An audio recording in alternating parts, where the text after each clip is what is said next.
السلام عليكم ورحمة الله وبركاته. أهلا بكم. إن شاء الله يكون عنوان هذه الحلقة أين نص التثليث المحذوف.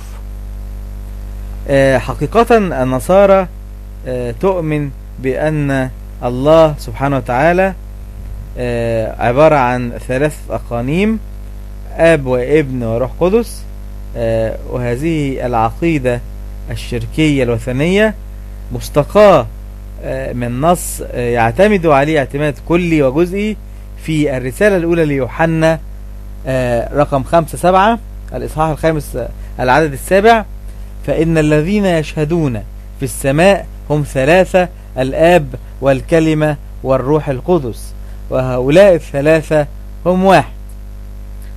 هذا النص الذي قامت عليه المسيحية والذي قالت به النصارى أن الله عبارة عن 3 أقانيم ليس موجود في أي نسخة قديم، مش موجود في ولا نسخة قديم. حتى النسخ الموجودة الآن غير موجود في معظمها. يعني مثلا هذا النص يوحنا الأولى 5-7 لا يوجد في الترجمة العربية المشتركة، لا يوجد في الترجمة الكاثوليكية، لا يوجد في الترجمة البوليسية.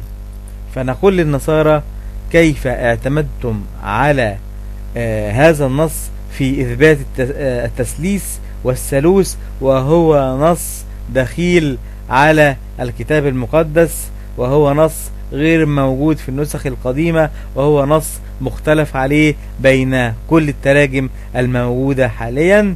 نستودعكم الله، نلتقي في الحلقة القادمة، والسلام عليكم ورحمة الله وبركاته.